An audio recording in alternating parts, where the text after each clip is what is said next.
সেই দিন আমার ভাবির অ্যানিভার্সারি ছিল আর তারা সেজেছিল 90 দশকের জামাই বউ। পরের দিন আমার হাজবেন্ডের কোম্পানি থেকে আমরা ফায়ারওয়ার্কস দেখতে গিয়েছিলাম। আমি বানিয়ে নিয়ে গিয়েছিলাম বিরিয়ানি আর পরেছিলাম জাপানিজ ট্রেডিশনাল ড্রেস। ফায়ারওয়ার্কস দেখতে এত ম্যাজিক্যাল লাগে। আর এই সব কিছু নিয়ে থাকছে আজকের আমার এই ছোট্ট ব্লগটি। আশা করছি ফুল ভিডিওটি দেখবেন। তো আসসালামু আলাইকুম এভরিওয়ান, আই হোপ আপনারা সবাই ভালো আছেন। আল্লাহর রহমতে আমি অনেক বেশি ভালো আছি।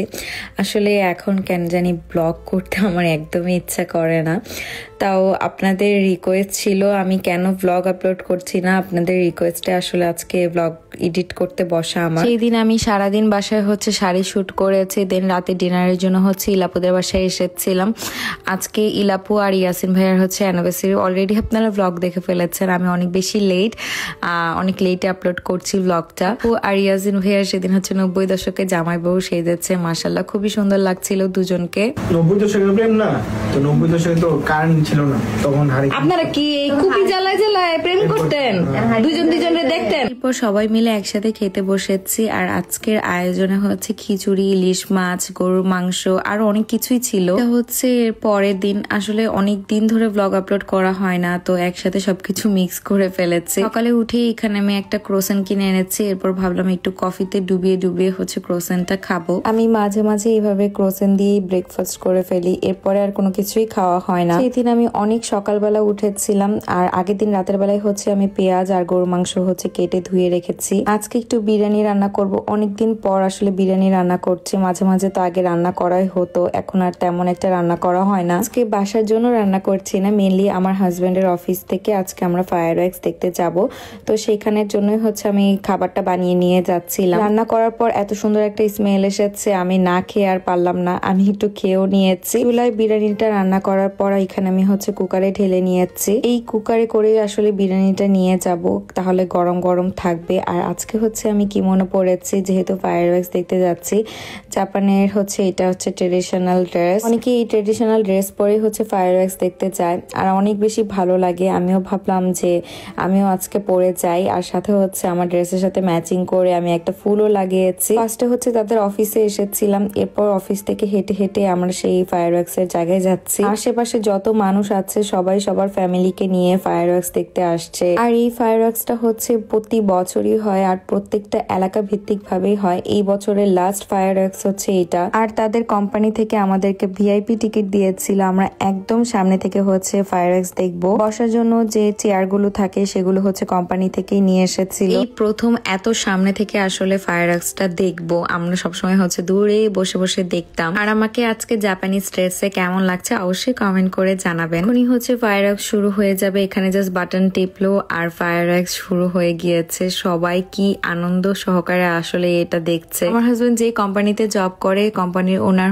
এই যে আমরা সবাই একসাথে বসে হানাবি দেখছিলাম। ফায়ারওয়ার্কস কে জাপানিজ ভাষায় আসলে হানাবি বলে, তো আমার মুখে আসলে এটাই চলে আসছে। বিশ্বাস করেন সামনে থেকে দেখতে যে কি ম্যাজিক্যাল লাগে। ছোট থেকে বড় বৃদ্ধ সবাই দেখতে আসে।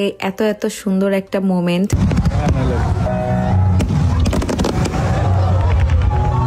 তার কোম্পানির ওনার এসে সবার আমাদের ছবি তুলছিল। সে এত এত ফ্রেন্ডলি, মনেই হয় না সে একটা কোম্পানির ওনার। তার মধ্যে কোনো অহংকার নেই, কোনো কিছু নেই। আমাদের দেশে যদি কোনো কোম্পানির ওনার হতো তাহলে তো ভাব ধরে বসে থাকতো। যাই হোক, আর এরপর আমরা এখানে খাবার খাচ্ছিলাম, সিঙ্গারা আর রোল। প্রত্যেকটা কোম্পানি থেকে আসলে এখানে স্পন্সর করা হয়, তাদের কোম্পানি থেকেও নাকি স্পন্সর করা হয়েছিল, এই জন্য আমরা ভিআইপি টিকিটটা পেয়েছি। আর সামনে থেকে বসে এত সুন্দর একটা ভিউ দেখতে পাচ্ছিলাম। 1 ঘন্টার মতন এই ফায়ারওয়ার্কসটা হয়ে থাকে, আর নন স্টপ হইতেই থাকে। আর এত সুন্দর লাগছিল। 2 এলাকায় আসলে সেদিন তো 2 পাশ থেকেই দেখতে পাচ্ছিলাম। সীমান্তর কাঁধের মধ্যে মাথা রেখে দেখতে আরো বেশি ভালো লাগছিল। কিছুদিন ধরে আমি খুবই আপসেট ছিলাম, আর আমার ফোনের মধ্যে এত এত ভিডিও জমা হয়ে গিয়েছে, আমি কবে আপলোড করব আমি নিজেও জানি না। হানাবি যখন লাস্টের দিকে, তখন সবাই সবার ফোনের ফ্ল্যাশ লাইটটা জ্বালিয়ে দিয়েছিল, আর সবার হাতে এই টাইপের একটা লাইট ছিল।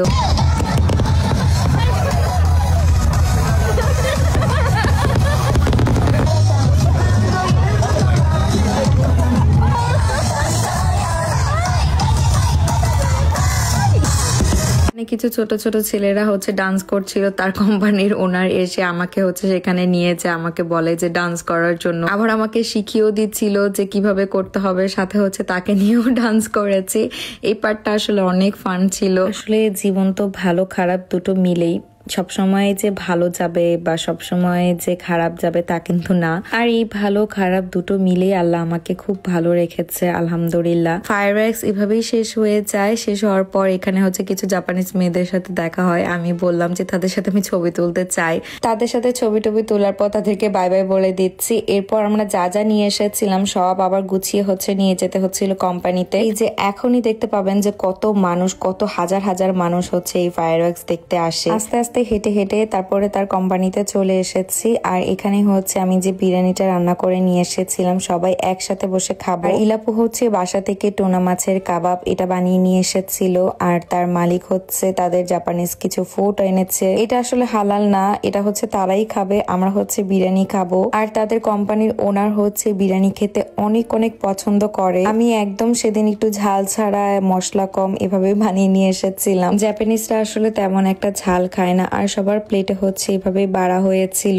খাওয়ার আগে সবাই একসাথে হচ্ছে চেয়ার্স করলাম এন্ড দেন হচ্ছে খাওয়া দাওয়া শুরু করে দিলাম। সেদিন তার কোম্পানির ওনারের সাথে আমি এত মজা করেছি, মন খুলে আসলে সেদিন কথা বলেছি। আর আজকে আমি তাদের ট্রেডিশনাল ড্রেস পরে এসেছি, এতে সে অনেক খুশি ছিল। সে জানে আমি হচ্ছে ব্লগ করি, সে আমাকে সবসময় অনেক বেশি অ্যাপ্রিসিয়েট করে। আমি তো আসলে জাপানিজ পাই না, আমি তার সাথে হচ্ছে গুগল ট্রান্সলেট করে করে তার সাথে কথা বলছিলাম। আজকের ব্লগটি এই পর্যন্তই। সবাই ভালো থাকবেন, সুস্থ থাকবেন। আল্লাহ হাফিজ।